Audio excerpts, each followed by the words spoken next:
오늘 우리가 함께 읽은 히브리서 6장 13절에서 15절의 짧은 세 절의 말씀은 어저께 보았던 6장 12절에 보면 게으르지 않고 믿음과 오래 참음으로 말미암아 약속들을 기업으로 받은 자들을 본받는 자가 되게 하기 위한 것이다 라고 말씀하셨을 때, 오래 참음으로 약속을 기업으로 받은 사람이 누구냐, 그 예를 13절로부터 이제 20절까지 해서 이제 아브라함에 관한 이야기를 이제 설명을 하는데, 그래서 13절부터 20절까지는 이제 하나님의 백성들을 이제 격려하면서 끝까지 약속을 믿고 견디는 자가 되라라고 하는 말씀을 주시면서, 특별히 13절부터 15절까지에서는 오래 참음이 소망과 복을 허락해 주는 것이다. 그래서 끝까지 견디는 자가 되라라고 하는 것, 그것을 이제 설명하고, 그 다음에 이제 그 16절부터 20절까지에서는 그 하나님께서 그 마지막 그 약속을 성취시켜 주실 것이다라고 하는 이 두 가지. 그래서 결국은 오늘 이 히브리서 저자는 이 편지를 받는 사람들에게 어떤 어려움 속에서도 그 약속을 믿고 끝까지 견디는 자가 돼서 그 약속을 자기의 기업으로 받는 자들이 되어야 한다라고 하는 것을 설명하는 그 말씀이 오늘 주시는 13절부터 15절까지의 말씀이 되겠습니다. 특별히 이 히브리서가 우리가 이해하기 어려운 것 중에 하나는 이제 구약 성서에 나와 있는 사건들을 가지고 지금 자신이 이제 설명하려고 하는 예수 그리스도의 대제사장권에 대한 것들을 이제 설명하는 겁니다. 그래서 짧은 구절이지만 그 구절 안에는 오늘 우리에게 주시는 13절부터 15절 아브라함이 오래 참음으로 그 약속을 기업으로 받은 자이다라고 하는 말씀은 창세기 12장부터 25장까지의 이야기를 함축적으로 우리에게 가르쳐 주시는 말씀이 되겠습니다. 그렇기 때문에 우리가 그 단순히 어떤 히브리서의 말씀만 따라가는 것이 아니라 구약 성경에 나와 있는 말씀도 같이 우리가 병행해 가면서 그 말씀을 이해하고, 또 그리고 구약의 말씀을 비교하면서 지금 히브리서 저자가 주려고 하는 그 말씀이 무엇인지를 분명히 알아야 되기 때문에 이 히브리서는 다른 어떤 책들보다 훨씬 더 이해하기가 어렵다고 말씀드릴 수 있습니다. 그래서 많은 사람들이 이 히브리서를 잘 보지 않는 그런 이유 중에 하나이고, 그리고 구약에 나와 있는 말씀들을 근거로 해서 이제 예수 그리스도에 관한 신학적 기초를 놓는 것이 바로 이 히브리서의 특징입니다. 그래서 우리가 다른 성경들처럼 자기의 주관적 해석을 할 수 있는 여지가 별로 없습니다. 이 말씀은 이미 주어져 있는 구약 성경에 주신 말씀의 틀 속에서 이 말씀을 봐야 되는 거고, 또 하나 거꾸로 이제 이 히브리서가 어려운 것은 우리가 구약 성경에서 알았던 그 내용을 이 히브리서를 읽으면서 수정해야 할 것들이 많아요. 그 중에서 우리가 창세기에 보게 되면 특히 아브라함의 이야기에서 하나님께서 아브라함에게 맹세하세요. 도대체 왜 하나님이 맹세하시는가? 그 이야기가 특별히 창세기 22장 16절에 보면 내가 나를 가리켜 맹세하노니, 이런 구절들이 등장해요. 도대체 하나님은 왜 맹세하셨는가라고 하는 거예요. 도대체 하나님이 사람 앞에서 맹세하실 뿐이냐라고 하는 거예요. 그런데 이 히브리서 6장 그리고 더 이제 다음 7장에 가면 대제사장 예수 그리스도에 관한 시편 110편 4절에도 보면 하나님께서 맹세하시는 거예요. 그래서 이 맹세라고 하는 것은 뭐냐면 하나님이 사람 앞에서 맹세해야 할 만한 그런 존재이기 때문에 맹세하시는 것이 아니라 우리에게 하나님의 약속에 대한 믿음을 갖게 하기 위한 것이다라고 하는 거예요. 그 설명이 이제 지금부터 히브리서 7장의 예수 그리스도의 대제사장직에 관한 설명에까지 이어지는 거예요. 그래서 우리는 사람이 하나님의 약속을 믿지 못하고 기업으로 받지 못하는 사람들의 특징이 뭐냐? 그건 뭐냐면 인간을 나태하게 만들고 그래서 하나님의 약속에 대해서 의심을 갖게 만드는 거예요. 우리가 지속적으로 하나님의 말씀을 배우고 듣고 그 말씀 속에서 그 하나님의 약속이 어떻게 성취되어졌는가를 날마다 묵상하고 그 말씀 가운데서 하나님의 약속이 살아있음을 우리가 믿으면 그는 끝까지 오래 참을 수 있는 거죠. 그런데 우리가 5장 11절로부터 보았던 것처럼 사람들이 게을러서 듣는데 둔해요. 하나님 말씀을 듣지 않고 게을러서 하나님 말씀 보기를 이렇게 열심을 하지 않아요. 그러니까 점점 그들에게서 나타나는 현상이 뭐냐면 하나님의 약속에 대한 의구심을 갖게 되는 거고, 그러니까 믿지 못하고, 그러니까 끝까지 견디지 못한다라고 하는 거예요. 그래서 오늘 우리가 하나님이 내게 주신 약속이 그것이 내게 살아 역사하고 그것이 끝까지 정말 살아있는 하나님의 언약으로 내가 믿고 갈 수 있으려면 우리가 하나님의 말씀으로 지속적으로 그 약속이 어떻게 성취되어지고 그 약속을 위해서 하나님께서 어떻게 말씀하셨는가를 우리가 지속적으로 깨달을 때 하나님의 약속의 확실성을 우리가 신뢰하게 된다는 겁니다. 그러니까 많은 사람들이요, 하나님 말씀을 가까이 하지 않는 사람들에게는 의심이 가득 차 있어요. 그 의심은 뭐냐면 하나님에 대한 의심이에요. 그 의심의 핵심은 뭐냐면 작게는 자기와 관계되어져서 하나님이 나에게 복을 주신다 그러는데 정말 그게 가능할까? 뭐 이런 의심이에요.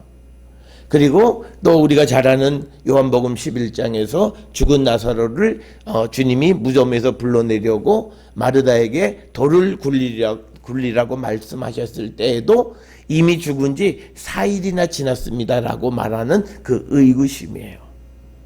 그러니까 우리가 하나님의 말씀을 통해서 하나님은 뭐든지 하실 수 있는 분이시다라는 그 믿음이 내 안에 살아있으면 하나님의 약속이 어떤 것일지라도 그걸 신뢰하고 믿고 따라가는 거예요. 그런데 우리가 그런 말씀들을 다 잊어버리고 우리에게 크게 작용되는 게 환경, 처지, 자기가 지금 처해 있는 상황, 이런 것들을 보다 보니까 하나님의 약속에 대한 신뢰가 점점 무너져 내리고, 그러니까 약속을 믿지 못하니까요, 인내할 수가 없는 거예요. 조그만 유혹이 오면 그 유혹에 넘어져요. 왜냐하면 우리가 마지막 심판의 때에 하나님이 우리를 영원한 생명의 나라로 들여보내 주실 것이라는 그 약속을 믿고 기다리면 지금 내가 유혹이 온다고 해서 그 유혹과 손잡을 수가 없어요. 왜? 더 좋은 약속이 있는데, 더 좋은 구원이 우리 앞에 기다리고 있는데 내가 그것을 버릴 수가 없는 거죠. 그런데 우리 속에서 그게 살아있지 않아요. 그 말씀이 살아있지 않아요. 그러면 사람은 세상적인 것에 관심을 가질 수밖에 없고 그것이 마치 당연한 것처럼 생각하는 사람들이 많이 생겨난다라고 하는 겁니다. 따라서 오늘 우리에게 주시는 말씀은 하나님이 아브라함에게 약속하실 때 맹세할 자가 자기보다 더 큰 이가 없으므로 자기를 가리켜 맹세하시는 거죠. 그러니까 맹세하는 자는 자기보다 더 큰 것을 대상으로 놓고 맹세하게 되어 있어요. 우리가 마태복음 5장에서도 보면 예수님은 맹세하지 말라라고 하는 말씀으로 말씀하실 때 보면 예루살렘으로도 맹세하지 말고 하늘로도 맹세하지 말고 그다음에 너의 머리로도 맹세하지 말고 그런 말씀을 하는데, 거기서 우리가 예수님의 말씀은 진실되게 살면 맹세할 필요가 없다라고 하는 말씀이지만 오늘 주시는 이 말씀에서 우리가 보고자 하는 것은 맹세할 때는 자기보다 큰 사람에게 맹세한다는 거예요. 그래서 그 사람의 능력으로 내가 맹세한 것을 보증한다라고 하는 거죠. 그러니까 하나님은 천지를 지으신 분이에요. 그리고 하나님보다 더 큰 이가 안 계세요. 그러니까 자기보다 더 큰 이가 없으므로 하나님께서 자기를 가리켜 맹세하셨다는 거예요. 그러니까 이 지금 13절 한 절에서 나타나 있는 생각은 뭐냐면 하나님이 유일하신 분이시고 전지전능하신 분이고 하나님보다 큰 분이 세상에 없다라고 하는 내용이 다 함축되어 있어요. 그래서 하나님은 자기 자신에 대해서 대해서 약속을 하실 수밖에 없었다라고 하는 거고요. 우리가 잘 아는 것처럼 신명기 6장 13절에 보면 여호와의 이름으로 맹세하라 이렇게 기록이 되어 있어요. 그러니까 하나님이 하나님으로 맹세하시는 거예요. 그런데 여기서 우리에게 이제 중요한 것은 서두에서도 말씀을 드렸습니다만 하나님이 왜 아브라함 앞에서 맹세하셨느냐? 이건요, 아브라함이 의심에서 불신앙에 빠지지 않게 하기 위하신 것이다.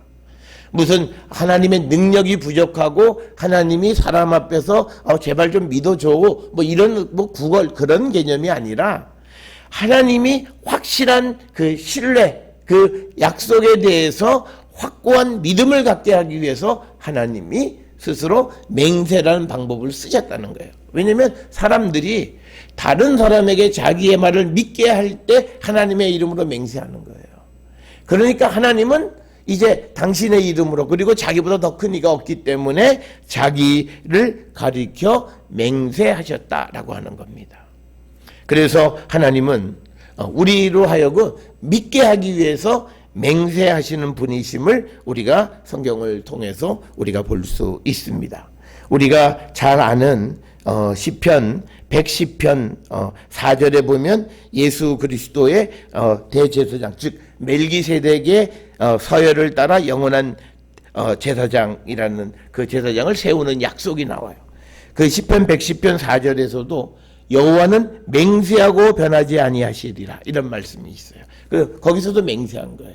그건 뭐냐면 하나님께서 하신 그 멜기세덱의 서열을 따라서 영원한 제사장을 세우시겠다는 그 약속을 반드시 지킨다고 말씀하셨다는 의미예요. 그리고 그것이 예수 그리스도가 이 땅에 오심으로 인해서 성취되어졌다라고 하는 것. 그것이 이제 우리가 7장에 가면 예수 그리스도의 대제사장직은 바로 하나님께서 약속하신 것을 이루어 주신 것이다 라고 하는 거고, 그 약속은 하나님이 맹세함으로써 어떤 상황 속에 있을지라도 변하지 않는 것이다 라고 하는 것. 그래서 오늘 우리가 주시는 6장 13절에 하나님이 아브라함에게 약속하실 때 맹세하셨다라고 하는 것.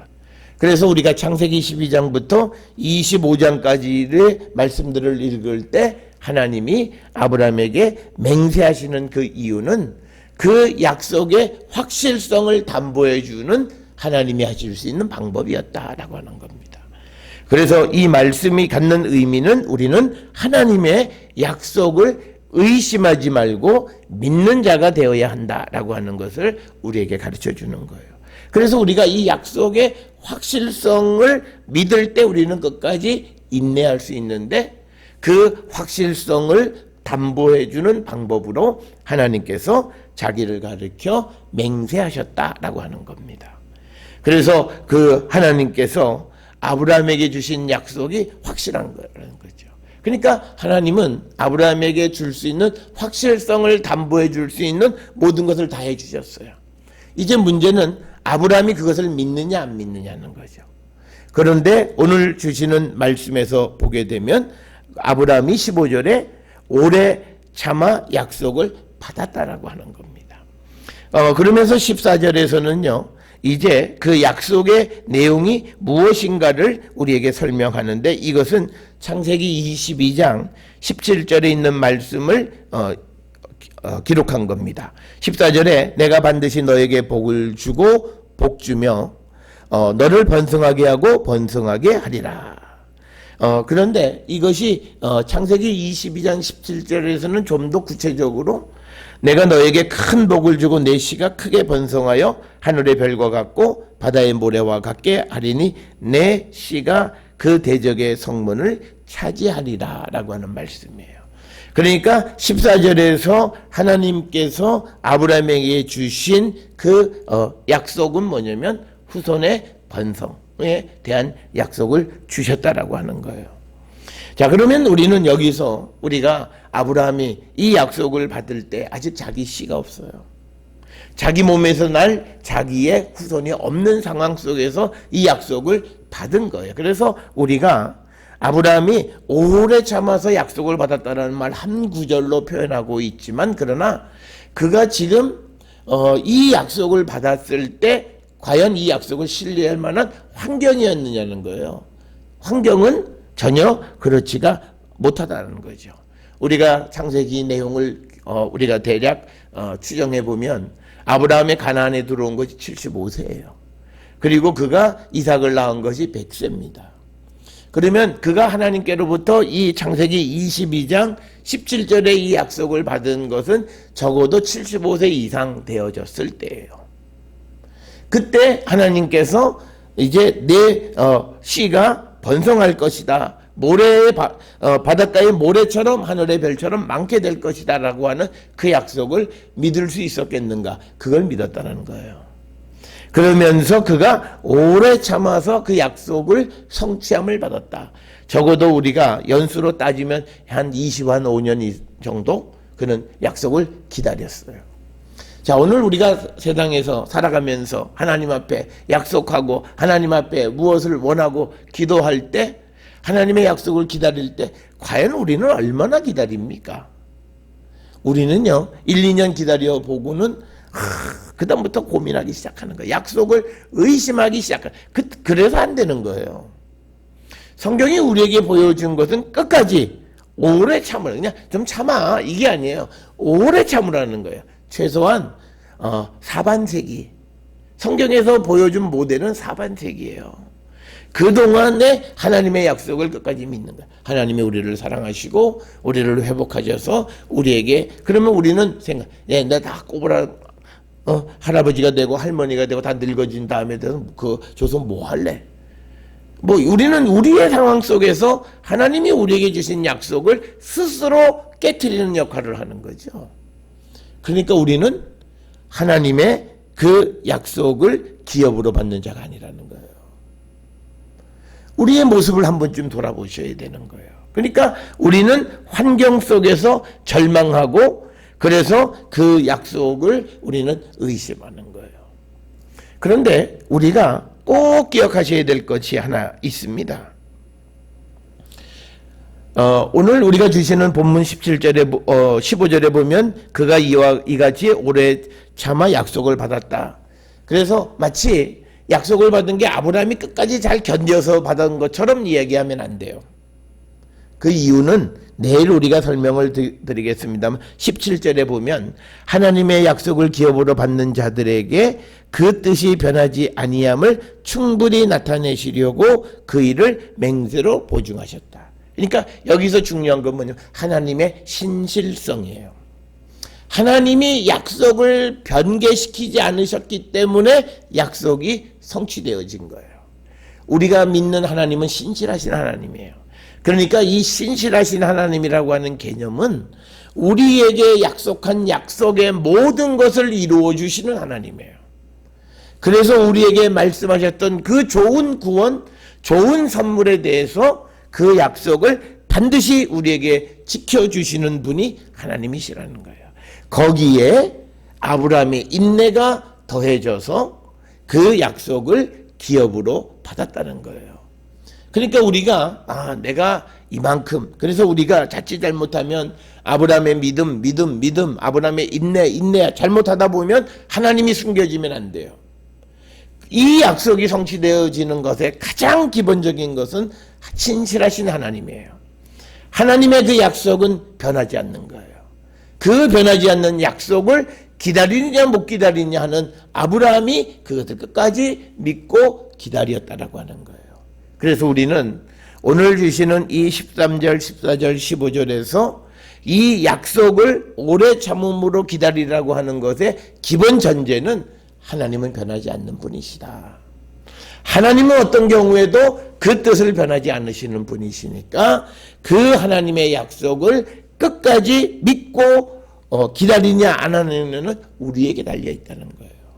그래서 오늘 이 시브리서 저자는 이 편지를 받는 과거의 유대인들이었다가 지금은 예수를 믿는 유대 기독교인들이죠. 이들에게 말하는 거예요.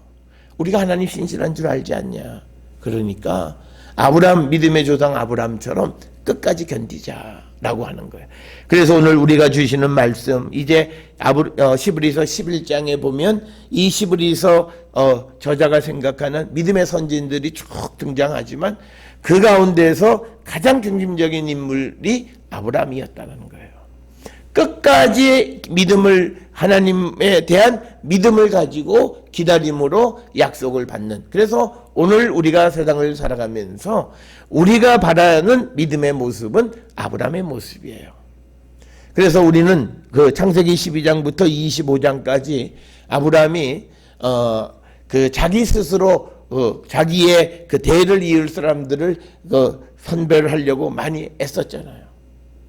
아비에셀로부터 그다음에 이 하갈을 통해서 또 이 이스마엘을 낳는 일도 했지만 그런 이 어떤 우여곡절도 있긴 했지만 그러나 마지막 주님이 하나님께서 내 몸에서 날 씨다. 그리고 그 씨는 구체적으로 사라의 몸을 통해서 날 자다라고 하는 그 구체적인 약속을 믿고 기다림으로 100세가 되어서 아들을 기업으로 약속을 받았다라고 하는 것. 여기서 받았다라고 하는 말은 성취함을 받았다라고 하는 거죠. 그래서 오늘 우리에게 주시는 그 말씀의 그 뜻은 우리가 기다리는 자가 되어야 한다. 이 기다림이 가능하려면요, 하나님을 믿으셔야 돼요. 우리가 초조하고 불안해하는 것은 결국은 어떤 문제가 생기냐면 하나님을 믿지 못하는 거예요. 하나님을 신뢰하지 못하는 거예요. 이거 기다리다가 그냥 인생만 다 허비하는 거 아니야? 그래서 안달복달하는 거예요. 그래서 우리는 사람이 뭘 좀 해봐. 자꾸 그러는 거예요. 그 베이스에는 하나님의 신실하심을 믿지 못하는 거예요. 우리가 아무리 계획을 한다고 해서 우리 인생이 어떻게 되는 거 아니에요. 우리가 잘 아는 잠언 16장에 보면 사람이 아무리 계획을 해도 이루시는 건 하나님이시고 사람이 아무리 경영을 해도 그것을 성취하는 건 하나님이세요. 그렇기 때문에 내가 지금 무엇을 해서 내가 얻었는데 그게 이스마엘 같으면 어떡하실래요? 우리는 끝까지 이삭을 기다려야 되는 거예요. 그러니까 이삭을 기다릴 때까지 주변에 있는 사람들이 얼마나 아브라함하고 사라를 달달 볶았겠어요. 너 그러다가 어떡하려고 그러느냐? 너 그러다가 전부 다 누구에게 후손을 삼으려고 하느냐? 그래서 우리가 아브라함이 그 믿음으로 끝까지 견디기 전까지 그 안에 있었던 아비에셀과 이스마엘의 이야기들을 우리가 반추 삼아서 우리는 그러면 안 된다는 거예요. 하나님은 신실하시기 때문에 믿고 기다리는 삶을 살아야 된다는 거예요. 그것을 강조해 주는 것이 오늘 13, 14, 15절에 아브라함의 이야기를 설명하면서 히브리서 저자는 히브리서를 받는 편지를 읽는 사람들에게 야, 조금 어렵다고 해서 그 예수 그리스도를 버리면 어떡하니? 아브라함도 그가 그렇게 오래 참아서 그 약속을 선물로 받았잖냐. 마찬가지로 기다려라. 그래서 12절에 게으르지 않고 믿음과 오래 참음으로 말미암아 약속들을 기업으로 받은 자들을 본받게 되게 하기 위해서 이 말씀을 주시는 거다라고 설명을 하고 있습니다. 오늘 우리는 13, 14, 15절에 있는 이 말씀을 통해서 우리의 믿음의 근본을 다 흔들어 놓아서 다시 정립하셔야 돼요.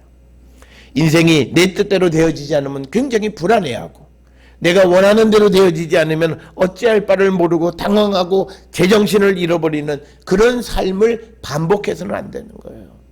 하나님을 믿기에 하나님의 역사하심을 기다리고 신실하신 하나님께서 계획하신 일을 이루어 주심을 믿고 기다리는 자가 되어야 되고요. 우리는 그 기다리는 자들을 격려하고 위로하고 돕는 자가 되어야지 그 기다리는 자를 아이고 이 멍충아 너 혼자 뭐 그렇게 믿음이 대단하다고 혼자 그렇게 난리냐 그 믿음을 무시하고 경멸하는 자세를 취하면 결국은 우리가 하나님을 믿는 자들을 경멸하는 큰 죄를 범한다라고 하는 사실을 우리는 꼭 기억을 하셔서 하나님 약속의 확실성은 하나님이 신실하신 분이시기 때문에 그 약속을 이루어 주심을 믿고 끝까지 인내함으로 우리가 그 약속을 선물로 받는 우리 모든 성도들이 될 수 있기를 주의 이름으로 축원합니다.